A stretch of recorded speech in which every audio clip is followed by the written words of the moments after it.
I respect you. Shut your mouth. I don't want your respect. Why does Fisk want you dead? Did he hire you to kill Foggy Nelson?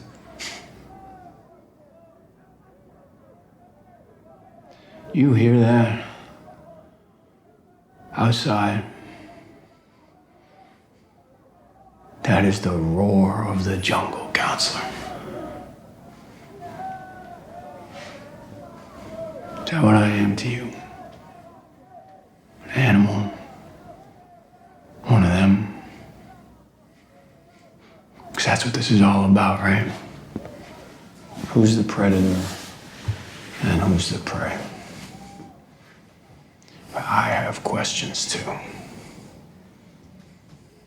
Everyone thought you were just a shooter on a rampage, didn't they?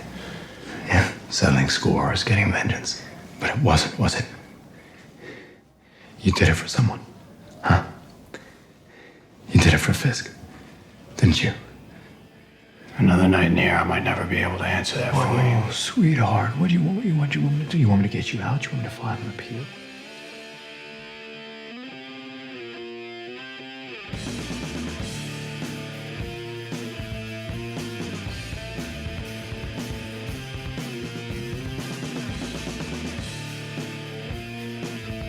Hey, panelists, welcome back to the show. I'm Mark. And I'm Becky. And this is going to be a spoiler-full podcast about season 1 of Daredevil Born Again, found on Disney+. And this episode, we're covering episode 8, which is entitled Isle of Joy. So, Becky, do you want to give us the title and synopsis? Yep, it's Isle of Joy, like you said. Mm-hmm. And the synopsis is, at his inaugural black and white ball, Mayor Fisk tightens his grip on New York City. Yeah. And it literally, the episode, I like it for the fact that it centers around Matt, his turmoil, dealing with Poindexter, as well as the issues that we're following up on about Foggy and his death. Mm-hmm. And then we get Fisk pushing his task force and dealing with the commissioner all at the same time, as well as Vanessa. So this is, to me, this was one of those where people would get lost. But if you're really embraced in the idea of the story of what's going on and where it's leading to, because we're at almost the end game of this particular series for the season at this point. So I think we have about 2 more episodes of this particular season. I could be wrong. I did not look ahead, everybody. So, yell at me if you want. But the thing is that it's kind of a buildup, and it's very much reminiscent to the buildups that we got in previous Daredevil shows when they were on Netflix, or even a lot of what was the Marvel Netflix series that were out there. So they kind of built them up very slowly, and we got little to no action, or there's action and there's no action at all, and it's all story, plot. And some people will be like, I'm falling asleep. Or they want to binge watch it. And with Netflix, you could. With this, it's episodically. So This is where everybody gets, either they fall off or they decide at the last minute, because like what was it, a week and a half ago that we got 2 episodes drop at the same time. Boom, it just dropped right on Disney+. And you're like, wait, what happened? We got 2 episodes? And then that's what shocked me too. And I think it's because one was shorter than the other, and they said, all right, let's do this, so that way it keeps people up to speed of what's going on and fulfill their appetite for the show, because they already got them in their grasp. They got their talons in them. They hooked them in. Yeah. So with me, I'm already embraced into it because I love the idea of the show. I love the character, and the way the character is presented in the MCU is pretty much the underdog, the lower tier hero, and they're doing everything within their job as well as being a hero, a vigilante at this point. So, and we're also being set up with other characters in the show that we've seen before too, because we already got a taste of, Frank Castle, and we know he's coming back. And it's all the anticipation of Frank coming back, because all of those fans of Punisher are going to be like, yes, he's coming back. But you're going to see him side by side with Daredevil. But that was the anticipation and what I loved about this episode, because we know what's coming. But there's certain events that happen within it that I paid attention to that I did like. So, Becky, what were things that you liked in a general thought? Overall, I liked like you were talking about the buildup. I think this episode started. I feel like this was we had a lot of throughout the previous episodes. You had some moments of intensity, but this entire episode I felt Matt's anguish and war with himself, and Fisk's just flat out settling right back into the role of Kingpin. The Vanessa and Fisk storyline is it's ratcheting up, and I loved it. And I thought, Heather really showed up more into the forefront. Overall, it was just a really intense episode from start to finish, and I thoroughly, thoroughly enjoyed it. Cool. Yeah, there's a lot of points when there's a lot of friction between him, Matt, and Heather during this, as well as Wilson and Vanessa. And that is what are the cool points that we're going to wind up talking about, I think. And then on top of that, there's going to be points about Poindexter. What happens with him within this. We have not seen him for a while at this point, but now we're seeing him in prison. And I will move right into the idea of Poindexter at this point. We do get to see Poindexter in prison, and Matt does take a visit to him regarding his involvement and what was going on, why he was attacking them. It comes out, spoilers, and we said spoilers, everybody. Spoiler review. So we know that he was hired out as a reason to go after Foggy. And he confronts Poindexter in the prison, and he winds up smashing his head into the table, which is un-attorney-like and in any way. This is not Matt by any means. This is usually Daredevil. Well, I kind of like to go back a little bit and build up to that point, because I think there's some important things that happen that lead to him going to see him in the jail and all that taking place. So we start with him, and I like, and that's Bullseye, right? Yes, that's Bullseye. And to give you guys a little bit of a clue, you listeners and those true comic fans out there, the blue hint in hue, the flower in the very beginning, is an alluding to of Bullseye because of his coloring on his costume. It's a blue costume. So anytime you see that blue hue, it's pointing out directly. And if you could go back and watch it, you'll see it come out in prison when he gets into Gen Pop, or when he attacks the doctors and things of that nature. You get that blue hue behind him. That is pointing him going into that mindset of being Bullseye, and he's not in his right mind. No, he's definitely not. Yeah, so that's a little bit. I like that whole Enya style music, though, in the very beginning with the flower blossoming, and then you see it, and then it's that blue hue, and it goes right to the prison. Yeah, so, the music, especially, but start and finish was really, really good. Yeah. But so he gets moved into Gen Pop, and that was not his agreement, and it's evident that the cops, what do they call police? The task who work force in a jail. Well, oh yeah, you're talking about all the correction guards, officers, correctional I guess. officers and guards that are there in the prison. Yeah, they don't care. They don't care, and they were set on this journey to literally set him up to get killed by the other prisoners. Yeah, because I was very not knowing the full history of the first series. I haven't finished it yet, y'all. I'm working on it. She's working on season 2, everybody. Yeah, so she's got one more it. season. Absolutely loving it. But I wrote here in my notes, did Fisk, I thought Fisk did that to rile up Daredevil because he knows Matt is Daredevil and Foggy was Matt's best friend and partner. So that was my first thought. Correct. But then as the story moves along and we have, you have that conversation with Matt and is it Kristen, his attorney friend? Yes.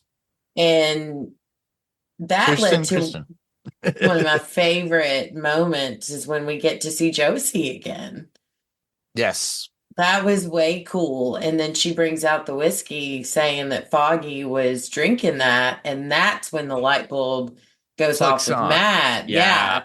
That he's like, oh crap, Foggy knew he was going to win. Mm-hmm. So somebody hired Bullseye to kill him. And of course, he automatically goes to Fisk, which I did too. Everybody does. Yeah. Yeah. So then we're, in the prison and he goes to see him. And like you said, before even getting there, that conversation that he had with Kristen, mm-hmm. where he's talking about, we put him in jail and it didn't matter. We followed the law of justice and it didn't matter. And so you can see him shedding less and less of Matt and becoming more and more almost like full-time Daredevil at this point. Exactly. So then we get to the jail where you were discussing him slamming his face into the table and just shouting, F you. Like he's reached the point of I love how they continue to parallel Matt's breaking point and Fisk's breaking point, but they're both very opposite situations. They're battling themselves of being who they truly are is literally what it is. They want to be something else that they are aiming for good and best, but they are falling back on their hero or villain ideals. And that would be Fisk being the Kingpin and Matt being Daredevil and the vigilante that he is. So it's a nice buildup in writing and how they're doing it with the acting and the writing. And I really do enjoy that. A lot of shows take it for granted, but a lot of viewers would find this as, oh, this is a slow buildup. I don't want this. But this is how the magic works, everybody. This is how we get into season 2.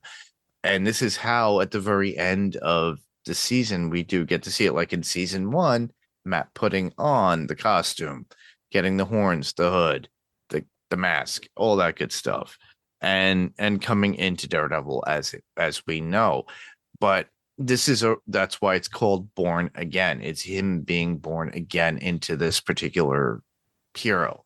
And I love what they're doing with it. It's kind of a Dick Miller kind of style writing, and it's slow and it's moving, but in comics, kids would enjoy it because they would still get the character in costume, but and the 60s, 70s, 80s, and 90s and stuff like that. But in this case, when it comes to TV and drama and film, they have to do this to make it work at its best. And they saw what the magic was. They saw the chemical mix that they put together in Netflix, and they put these things, shook it all up like a cocktail, and then poured it out for us to drink, but sip it and then just take it in episode by episode. And I think that's what's going on here. Yeah, and I think they've done a phenomenal job with it. There's not been one episode that I've been bored. And I know a lot of people want more in costume Yeah. Daredevil situations, but I think the fact that they pulled him out of the costume and are showing, the conversation he had with Heather, where she's was struggling with the fact that she killed Muse, and she basically has gone very Fisk-esque with her thoughts on all vigilantes are bad. Doesn't matter if it's Daredevil, doesn't matter if it's Muse, they're all bad people. Mhm. And you can see that kind of grating on him. And then he's trying to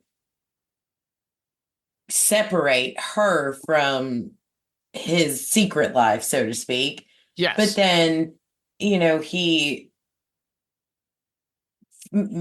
Fisk shows up at, or what's his name? I always forget that. I've got to do Bucky? better. Bucky shows up at his door with an invitation. So it's just Fisk just kind of digging in. But Mhm. every one of those things and every reaction Matt has is causing her to, it's driving a wedge in their relationship. But it's Yeah, it not is. just happening at home, it's happening at work. And we're getting to the point where he cannot separate Matt Work. and Daredevil like before. Yeah, even Cherry And points that out at the bar too. yeah. So it was really, I loved seeing that whole thing, and I love that we're getting, Daredevil without the costume. I love how you're watching, him morph back into this person he worked so hard to put behind him. Yep. And he doesn't need the suit to be that guy. So Correct. it's I've just loved all of that build up with him fighting with his coworkers, him fighting with his girlfriend, and him fighting with Poindexter, and then it all blows up at that amazing party. So we can Yeah, I know exactly. We'll talk about that. It's like the fact that Matt was told that Poindexter was be putting into Gem Pop, I thought was an interesting thing, and by Kirsten himself, and that was a nice plot point overall. But Poindexter wants to meet with Matt to represent him of all things, and Poindexter is pointing out it's like you're going against what you're supposed to do for your client.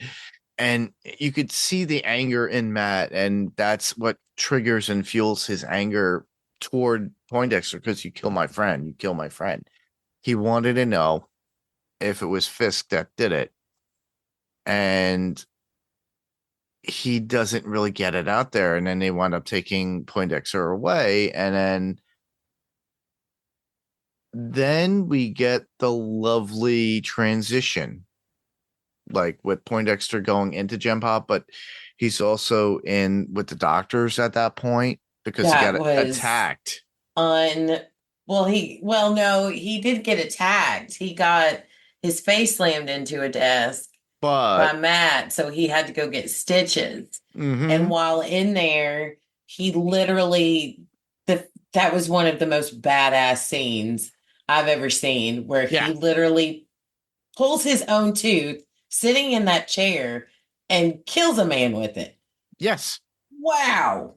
Better than Colin Farrell. Better than Colin Farrell in the original Daredevil with Ben Affleck, honestly. That was amazing. And the fact that you get that blue hue coming up from behind him during that scene to show it's like a trigger. It just points out this is who he is. And then he's already set point. He gets away from the prison. He escapes the prison by literally making himself look like a prison guard to leave. And I loved it when the other correction officer is like, rough day, just kind of grins and tosses his head up like, yeah, rough day. And we knew where he was going. We knew he was headed to this party. That ball. He how he knew is another story, but that also points very much in place of who hired him originally to go after Foggy. And that was a big reveal. That was a huge reveal. Let me But tell you this. go ahead. Or do you want to go back to Fisk and Vanessa early before the party to bring us to the end of the episode? No. I want to talk about Cherry and Josie and Matt. Okay, go ahead. Because it was a specific whiskey that was expensive that Foggy had ordered. No, it wasn't expensive. It was crap whiskey. Really? I thought, isn't that okay? If I'm remembering correctly from season 1, Okay. they couldn't afford the good stuff, so they drank that crappy whiskey that was their celebratory whiskey. Whenever they did something good, that was the whiskey that they drank. Interesting. And that's how, when Josie said he ordered a bottle of that, he ordered that he never finished his drink. And Matt's like, no, he wouldn't order that. And she's like, no, he did. And he was like, okay, well, he was celebrating because he knew he was going to win. That's why he was drinking. I gotta look up the cost of this old Mulvaney's. I'm pretty sure, if memory serves, it's crappy. The person that would know best is not here right now, and I'm sorry, Mr. Steve Brown's not here. He loves his whiskey, he loves his bourbon. He would know. So, Steve, where are you? All right, so here I just Googled it. Go ahead. Matt Murdock and Foggy Nelson share a special O'Melvany's whiskey, a fictional brand that they save for celebratory occasions. Specifically, they enjoy this whiskey after winning cases and also after Foggy's death. In episode 3, Matt and Heather drink after the verdict. The post also, so it was a post on X, but also mentions that the 20-year-old bottle they drank from after graduating law school. That is, yeah. So, okay, maybe you're right. It's fancy. It's supposed to be a little bit fancy from my understanding. And that was like the idea. And that's what always triggered me, because it also triggered Matt saying he was celebrating his win because he knew right away from the bottle, because Josie was just like, we got to finish this bottle because, Foggy had bought it. And it's only in good time that we do this right now. It's kind of like a Highlander moment. Everybody, I don't know if you guys love Highlander, but I'm a huge Highlander fan. But anyhow, they do that, and that's what triggers Matt, and he realizes it. I just love that moment for the fact that it shows that Foggy connection and that representation of Foggy still in I'm still in that whole I got to think, are they pulling a fast one on us? Maybe Foggy's not dead. I could not help but think about that because this was a Foggy heavy episode. Well, I think I mentioned it last episode that there was a trade paperback or a series where Foggy faked his death. So if they do that in this, that would be, oh my God, a comic book fan's dream, who actually bought that series back in the day, everybody. But it's like a kind of cool twist. But it would really mess up Karen Page and Matt at the same time. And to see Foggy to come back. But we'll see. We don't know. And in this podcast, we don't get, screeners. We don't get all that cool stuff and fancy stuff. We watch it episodically like you guys. But with this one, I did enjoy it. Becky did enjoy it. But there was another point you were coming up to, too, about the ball. The ball was very interesting, and I do like it. Go ahead. Yeah, I loved the ball. But before we get there, I want to go start at the early scenes of Fisk and Vanessa.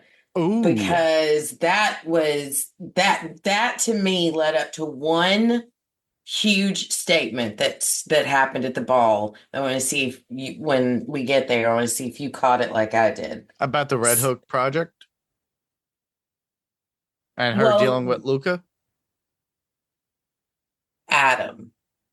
Her dealing with Adam. And then a statement she and Fisk made together at the ball. Okay. Anyway, I'll get there. I swear, y'all stay with me, because when I say it, you're gonna be like, "Oh snap! I saw that too." All right, so we see them and they're walking and they're having a conversation, and it's evident he's taking her somewhere that the end result was very different than what I thought it was going to be. Yeah. But this whole time he's talking about how he did not acknowledge her for all the work that she'd done while he was quote unquote away. Correct. And she's like, well, I think you're throwing all of this away. And he goes into his conversation about change. But then he basically takes her down and she sees Adam. And the way Vanessa kept her composure, oh my gosh, was so impressive, because I would have one little tick and I think she could have set herself in a way that Fisk is like, okay, you've got to go. Because I'm still curious. I'm still certain he's got to have some idea that he was screwing around. Well, no, he knows that, but I'm talking about that she put the hit out on him with Luca. Correct. So she did a great job. And then the way he had his little confession moment, and she pulled out the gun and she shot Adam. And she didn't just shoot Adam to kill Adam. She shot him 3 times, twice. She wanted to make sure the job was done. Well, she shot him twice in like non-fatal places before she made the kill shot in the head, which I felt was was purposeful to show Fisk there are no feelings. When she said he's not between us and he's not with us anymore. Yeah. She's hammering it home, but I don't believe her. She's pissed. I believe that was shocking to her, but she did a phenomenal job. Yeah, it was like a game of chess, not only with like Matt and Fisk, but also with Vanessa involved too. Yeah. Vanessa has got her own board set up with Wilson as well, which is so weird because it's like they are meant for each other, but keep that in your own little world. Don't get other people involved, but wow, you're killing people at this point. That's why they were going to therapy with Heather. Yeah. So when they get to the ball, and it's a black and white ball, which means you wear black and white. Correct. What color was Vanessa wearing when she walked in that door? What was it? Was it red? Red. And what color was Fisk wearing when he walked in the door? So what does the white represent? It's like light and good and like whatever. He's the good guy. So right. Yeah. And she is obviously the devil. So negative. When she walked in that red dress, I was like, okay, that is a very big statement. And then we find out when they're dancing together, the big reveal that it wasn't Fisk that hired them to kill Foggy, because he was away. Correct. Quote unquote away. It was Vanessa. Yep. And it made she became at that moment, she became the devil. And it was shocking to some degree to come to that realization. It's like, oh, because she could be just as evil as he can be. And yeah, we know that from previous seasons of the Netflix series too, everybody. And it was him. Honestly, it was Wilson's manipulation of Vanessa over the course of those seasons that created this particular person that we all see in Born Again. And it to me, it wasn't as shocking. I was like, oh yeah, okay. Just saw it as I love visuals in shows. I got you. and to show her in that beautiful red dress and him in this bright white dress and all of these people around them there, I mean, it's obviously it's like a look at me standout moment, but it just red means so much. Yeah. And I thought whoever made that choice in Well, the the costume. writer's room in Yep. the costume department, Yeah. I That's tip really my what it hat boils to down you to. because I think that was well done and said a lot. Yeah, I agree. The ball is definitely a one because there's a lot of dancing, not just physical dancing on the floor with multiple different Yeah. partners. There was a lot of dancing and conversation, and you could hear Matt was not. Well, Heather was not expecting Matt to show up. She No, but shows up Heather looked alone. amazing. She did look amazing, and Vanessa says, "Oh, you came alone? Yes. Well, we could fix that." Yeah, And in then a heartbeat. in a heartbeat, yeah. And She looks then great. Matt showed up and he kind of convinces and they have this conversation. And it's kind of like a lover spat of you're not telling me the truth, this and that and the other. And he is not really paying attention like a lot of guys do in a relationship when the women are talking to them. Sorry. I have to say it. I'm a guy. I have to play that devil's advocate and say, yeah, sometimes we don't listen. Anyhow, he was too busy with his super hearing listening to Fisk talk to Jack and listen to that conversation and how Fisk is manipulating Jack and saying he knows he's the swordsman, wants to know where he stands. He won't put him like in the world knowing that he is the swordsman and doing these things and giving him that little nudge saying, hey, I need your support. Right. And you're going to give it to me. Correct. And he's strong. He pulled so many people in. And I don't know if you noticed with him, with the dancing, so to speak, going on. I figured out who Catherine Lanassa's character is. Catherine Lanassa is on the pit for you guys watching. And she's Artemis Sledge. And her husband, did you notice when Jack went over to talk with her? And she was very shaky, very nervous. He's like, I didn't expect to see you here. Okay. And she's like, well, I wouldn't want to offend anyone. And he's like, why are you here by yourself? Where's Arthur, which is her husband? And she's like, I don't know. Do you know? So Fisk, I think Fisk has done something with her husband. Therefore, she's being strong-armed into doing the same thing Jack now has to do, and that's support him and give him the money that he wants. Yeah. So he's going through the bigwigs of New York and saying, my way or the highway. He's full on kingpin now. Yeah, he's playing the mafioso that he is well known for as being kingpin, and he's utilizing that with his mayoral power that he has, and to manipulate people while he has that power, especially people who have power with money. And that's literally what he's doing at this ball. He's trying to get them in his corner.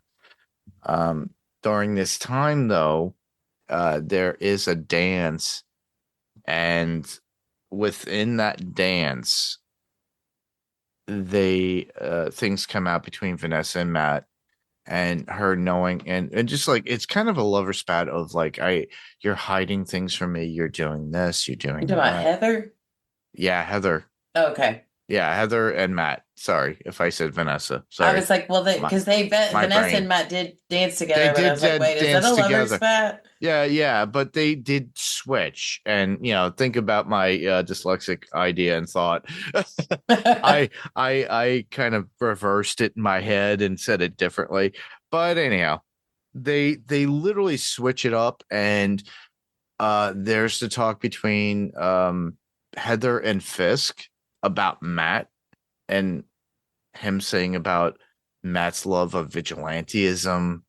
And then this all comes up from the conversation before with Matt and Heather about how you're always disappearing, you're doing this, do, and everything's adding up to Vanessa, to Heather at this time, while Matt is working and dancing around with Vanessa at the same time, and her going, "When are you going to tell Heather that you're Daredevil?"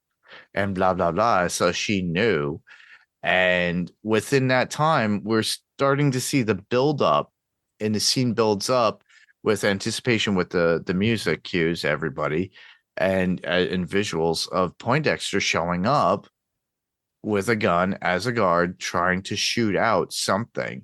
And this is where it ends and it erupts at the end of the ballroom where Matt winds up covering for Fisk. I cannot believe it, but that just goes to show the difference in their mentalities. Yeah, Fisk wouldn't do that for Matt in any hell way. no. And Matt hates Fisk, but it goes to show that what Matt does and the reason Matt does it is he truly wants to bring good and justice into the city by taking out the bad.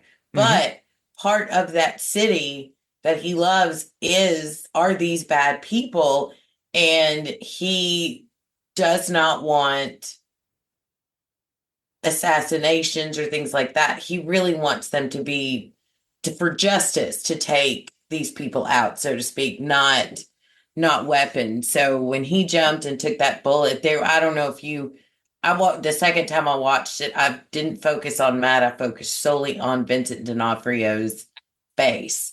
And he himself was like, wait, did he just do that for me? Like, it really kind of, the way he played it, I don't know what he's going to think afterwards. He might be like, that guy was an idiot. Why'd he do that? Yeah. But it almost like just a brief, like, wait, why did he do that for me? Like, he was confused and almost had respect for him for doing so. Correct. Yeah. And I think Fisk always deep down, regardless of how much he hates Matt, has a respect for Matt in some way. So he's got to. Yeah. And I thought. Yeah. Good.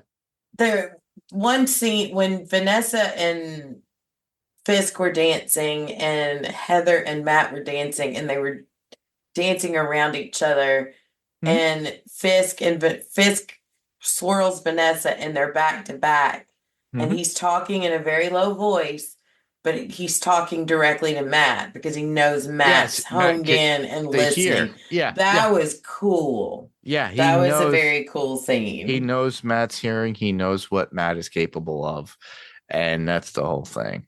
You know, that's oh my god, it's like the How I Met Your Mother episode where they're able to talk at a certain point in the New York Museum of Natural History, where you could stand on one side and you could talk, and then someone on the other end could actually hear your conversation.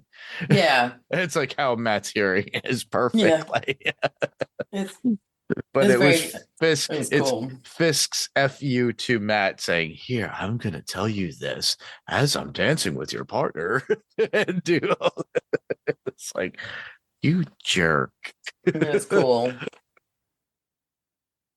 But yeah, it was definitely a cool scene. The fact that we do get to see Charlie Cox, I looked at some of the Instagrams because after the episode showed up, they showed all them. It was leg stretching on Instagram from the two actors, the ones that but Charlie Cox and the woman that plays Heather. They were like literally stretching their legs and everything else for whatever, because it was all dancing scenes. Oh yeah, you got to stay limber. Yep. And I loved it, and it's like you could see the humor in the fact that they love doing what they do. And I highly recommend everybody to check out their Instagrams, or even the Marvel Studios Instagrams too, because they post them as well as Vincent D'Onofrio. You could tell there's a love for the show from the actors themselves, and that's what I truly admire, is the fact that they love what they're doing and what they're creating. Yeah, and they're really deep into their characters, and they love those characters and are so intimate with them. There was talk recently about how they mentioned something, but I'd never caught it. Something about Secret Invasion. And I did not catch that. So if you listeners have an idea of what that was referring to last episode or this episode, let us know. Because I was just like, oh, I didn't catch that. Where is it? So you guys let us know. There's all these rumorvilles that are going around, but you guys let us know. But yeah, those were my thoughts. I really did enjoy the episode. It left us off at a cliffhanger of all things, but will we get one episode next week or will we get two? And if we get two, oh my goodness, we're rushed. Yeah, I don't know how they're gonna. I do have a few notes. I'm done with like main points, but I do have a few notes of things Sure. that I thought were of interest if we Go ahead. before we wrap up.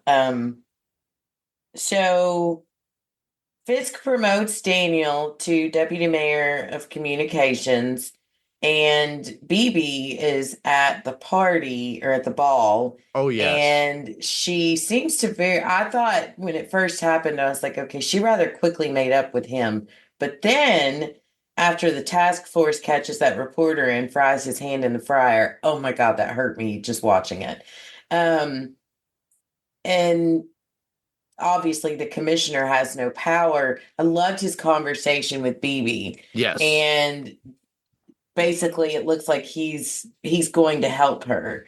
And at first he was speculative of her. He thought she was on Fisk's side. Because of that, because she got threatened and wrote that article and he didn't know it. He didn't know that part. Yep.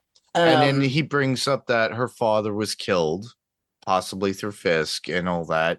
And then this was her idea or way of, and then she kind of resolves it saying, and then you could see it's like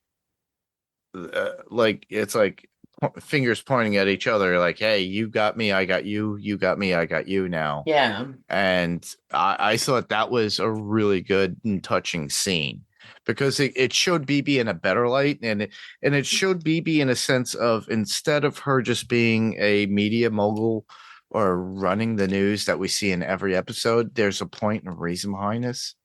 And we will see that ultimately soon. Yeah. And she's carrying on her uncle's legacy. And I think the commissioner greatly appreciated that. But I was also really excited when the song changes and she's like, okay, I've got to go. I don't remember. I should have written it down. I don't remember exactly what she said, but basically she's playing Daniel as much as Daniel thinks he's playing her. Yeah. And I like that because I was like, please don't, he's not good. No matter what he says, don't go making up with him. So I'm very glad that she's got that. So that was one point. And I think I had one point. That was it. I lumped them all into one. And then Vanessa ending therapy with Heather. Yeah. I thought was very telling. I thought that was very telling for Heather that she's like, okay, Matt may be lying to me about some things, but he's not lying to me about the Fisk people. Yeah. They're shady. Yeah. But I think deep down, Heather knows that Matt is Daredevil anyway. If she doesn't, she's going to very soon figure it out. But I feel like this episode, you could definitely see the light bulb in her head getting brighter and brighter. Yeah, because Fisk kind of just like whispered it in her ear about how Matt's his admiration for vigilantes and how he's always disappearing and how he always stands up for the other man and for people and then putting his life at risk. Yeah. So it's like, I think she's adding up everything slowly. And if it doesn't come next episode, it'll be in the final episode. And then who knows what the relationship will be after that. Yeah. I'm curious to see though. I really like where they're headed. So I've got no complaints about this season at all. Yeah. Well, Matt has always had issues with women in the comics and in shows. Look at Karen Page. Yeah. Anyhow. That's all the main points I had. That's all the quotes and main points you had. I do have quotes, but that's all the points I had. I have all my points out as well. All I have is quotes left. So okay, go ahead. The first one I'll start off would be the man giving Heather the invitation to the ball from Wilson Fisk, and the way he says it is like, she is a municipal treasure. Yeah. I'm like, okay. That sounds like something Fisk would say. Exactly. You got one? Oh, yeah. I got 3. Go ahead. We'll alternate. My first one is when Vanessa was ending therapy and looked at Heather and said, "The sins of the past are dead and buried for both of us," talking about her and Fisk. And I was like, she ain't lying. That is true. Adam is dead, and I'm assuming somebody buried him. Well, he's swimming with the fishes, probably. Yeah. Right. What's your next one? Next one will be Matt to Kristen or Kirsten. It's like Kristen Dunst. I'm not sure, but I'm with you. I know who you're talking about. I can't remember her name Kristen. either. I sound like Deadpool. Kirsten Dunst. I don't know. Anyhow, Matt to Kirsten or Kristen. We're not serving justice here. We're babysitting chaos. And after they meet up with the client about the teacher complaint case and what a scumbag he is, and he goes, "This is us. It feels useless." Yes, that was one of mine. Very good. Yeah. All right, so my last one, it would be from the Great Fisk when he is coming clean about everything with Adam, and he looks at Vanessa and he says, "If I cannot be with you, Vanessa, I cannot be." No, but that's always been Wilson Fisk, and that's how he is. I know. I just love that. He's very poignant in his thoughts, and D'Onofrio gets them across perfectly. His delivery is always excellent. It was so beautiful. It was creepy in the moment because of the whole situation and their relationship. But I thought this, like, if some guy had said that to me, I would melt it into the floor. I put Wilson Fisk, The Cell, the movie The Cell, with, if you all remember, with J-Lo in it. And what is it? Ooh, there's another one.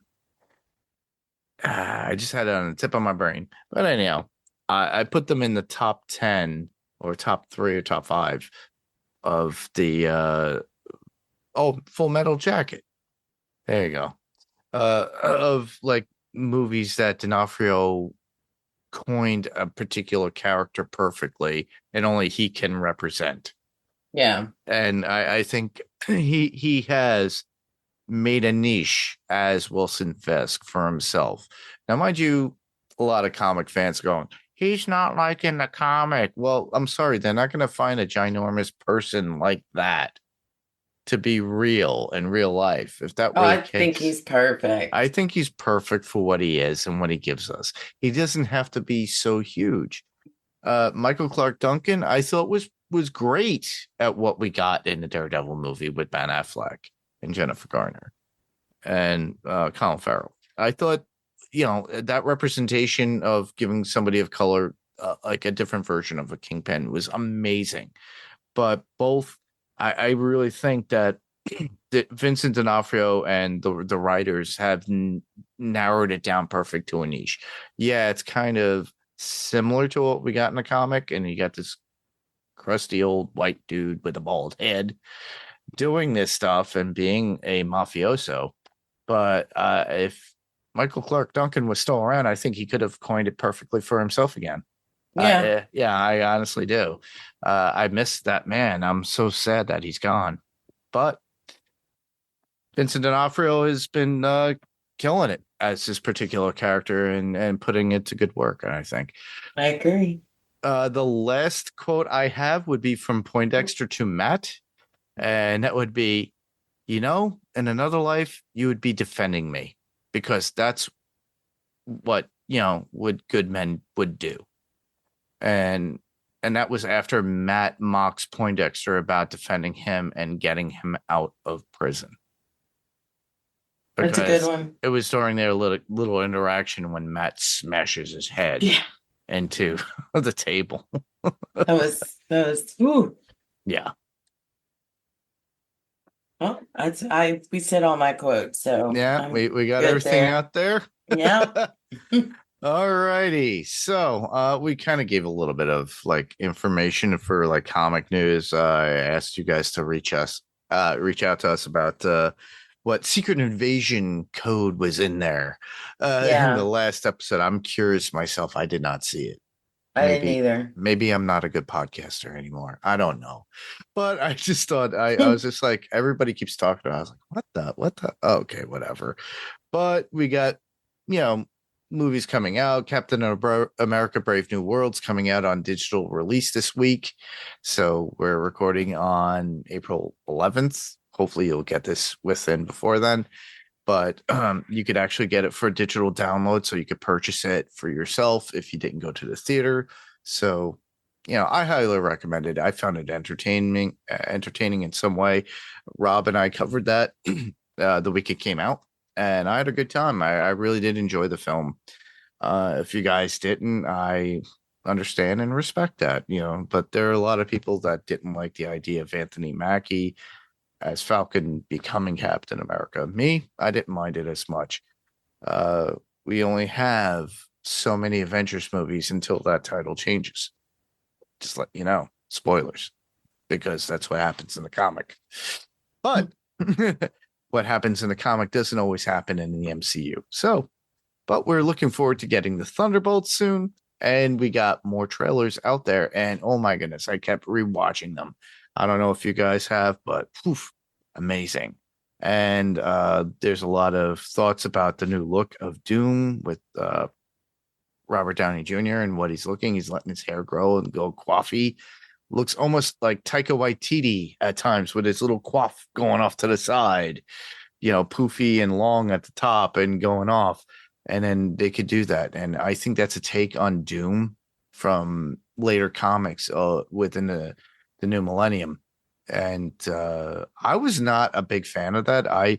To me, if I think of Doctor Doom, I think of the cape, the cowl, like the hood, and the silver mask and the silver stuff. Maybe we'll get a nod to that, and it'll be something different. And then when he comes out at the end, it's got that little weird mask that's going on, and then he plays around with the idea that, yeah, I do look like Tony Stark, and yeah, I was playing you guys.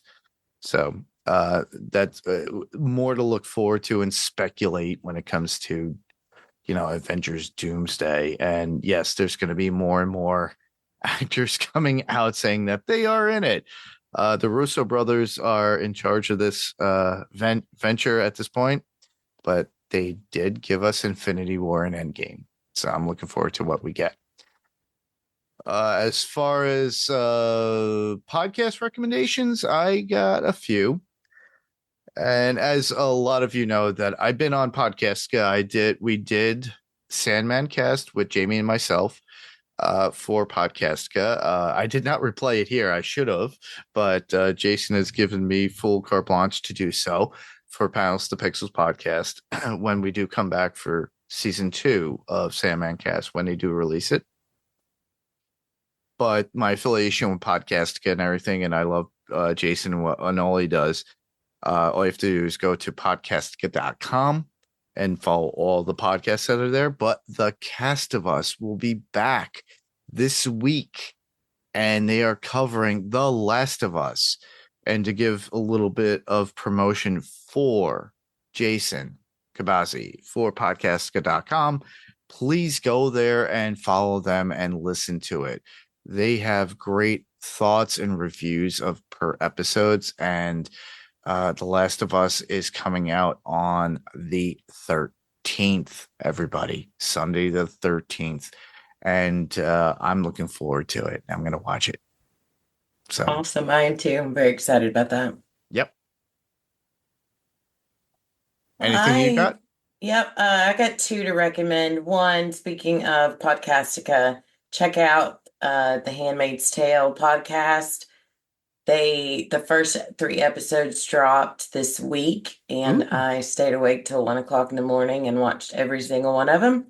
But they've covered the they've already released their coverage of the first 3 episodes, and it was really good, really great coverage. So I highly recommend if you're watching The Handmaid's Tale. It's not really superhero related, but I guess you could consider June Osborne a superhero in a different way. But Yeah. also, I want to recommend my dear friend Mandy with Dinner for Her, Women with Flavor. She just released her 2nd episode, and I listened to it today, and she makes me smile. It's so thoughtful, so informative, and she's picking great guests to be on with her. It's just so great. So you can find that on Pirate Core Entertainment. You can find her on Facebook, Instagram, and TikTok under Dinner for Her. Yep. Awesome. Yeah, Pirate Core Entertainment Podcast, everybody. You just search for that for Apple Podcasts, Spotify, anything. It's awesome. What he said. Yep, what I said. Anyhow, talking about podcast, if you guys are not watching it, Yellow Jackets, WTF on podcastica.com. Listen to it. Do it. Watch the new episode. Your mouth will drop. I guarantee it. It's the season finale, everybody. I have not seen it yet, and as soon as Becky we keeps hang up from this podcast, the microphone and the webcam right now at me, telling me no spoilers, no spoilers. I'm watching it as soon as we hang up here. Oh yeah. You know, lady, I'm not going to spoil it for you. It's fine. know. I could have sent that to you earlier today if I wanted to. I just like to be dramatic. I know you do. Anyhow, so check that out. Check out their coverage on that. You could also check out the Marvel cast that is also covering Daredevil Born Again with Kirk Manley and his friend. And just check them out and listen to their thoughts as well as TV podcast industries with Derek, John, and their friends. We highly recommend other podcasts for you guys to listen to, not of what we just cover, but what you could also listen and be like, well, Mark, you're not as good as them, so we're going to listen to them. I love listening to different podcast takes on the same show, but different podcast views, because everybody's got something different to say or a different feeling or a different vibe. So I think it's great to listen to more than one. Yeah, it's if you have the time to listen to multiple throughout the day, perfect. Good for you. Me, if I had a job where I could just put on headphones and isolate myself from people and just do my work all day, I'd be awesome. I just don't have that at times. But I like to podcast in my spare time and talk to my friends about this stuff. That's why we're here, filling your ears with our gibberish, as I like to call it. Anyhow, with that, we did put out a little feedback picture for you on our Facebook page, and that's how you can get back to us. You can find us on facebook.com/panels2pixels. And what's on Facebook is on Instagram as well. So follow us on both. And I usually put an image saying this is the episode we're covering. It'll show you Daredevil, whatever, and Born Again episode 8, 9, whatever's going on, whatever we're covering that week. Leave your comments below. We didn't get any comments, and I understand that everybody's like, I like to listen. And trust me, I'm one of those. And on top of that, you could email us too if you want with your thoughts and ideas, and all you have to do is just send out a regular texted email at panels2pixels1@gmail.com. Panels 2 is spelled out TO, and then pixels and the number 1@gmail.com. And then you can write out your thoughts. We'll read it the next time we're on. Doesn't have to be about what we're doing currently. It could be something from way in the past. You could tell me, hey, Greedo shot first. I don't know. Anyhow, you could also record your voice and send that as an attachment. We'll play it, so that way it's as if you're on the podcast as well. We also get, comments through YouTube. So we have a YouTube page, and all you have to do is search Panels to Pixels Podcast. Literally Panels to Pixels Podcast. If you do Panels to Pixels, you'll get Josh. And I know he's pretty. He's got that lovely English accent. But Panels to Pixels podcast, and then subscribe, give us a thumbs up, and if you comment, I will get the email and we could actually read them. So those are ways for you to get in touch with us and give us your thoughts. We could be heard on Spotify, Apple Podcasts, or whatever podcast player of choice. So if there's obviously there are ratings and reviews. So if you could give us like a 5-star, it'd be greatly appreciated. But right now we also do other podcasts. So Becky, let us know.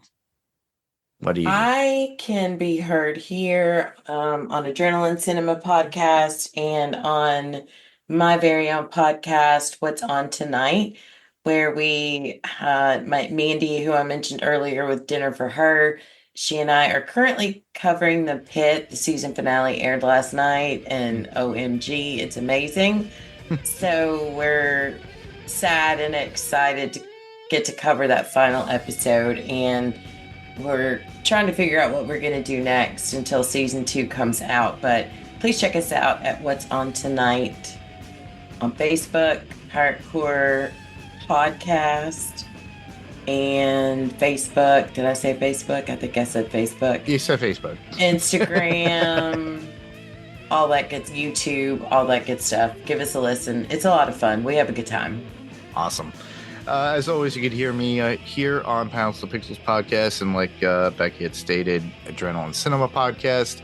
We're going to continue our coverage with Daredevil Born Again, as always, until the very end. After that, we'll move on to the Thunderbolts, other movie reviews, probably go back in the well and look at older movies, depending on what comes out. For Adrenaline Cinema podcast, look for the movie Rad. My buddy Jerry Gomez said he wants to come back and finalize. He wants to finalize the Planet of the Apes saga that we started way back when. So we're gonna do Conquest of Planet of the Apes from 1972. So look out for that. You can find me on the Pyrocore Music Podcast, on Pyrocore Entertainment Podcast as well, when my buddy Rob and I at the end of the month will be covering Iron Maiden, the band. We're just doing the whole band, everybody. So listen to our thoughts. That might be like a 2.5-hour podcast because Rob and I are huge fans. But anyhow, with that, I don't want to bore you anymore and let you know, but I just want to thank everyone for listening. I'm Mark. And I'm Becky. Same podcast, different panel, different pixel. This was Panels to Pixels podcast, and we'll see you on the next panel. We'll talk to you guys soon. Bye. Bye.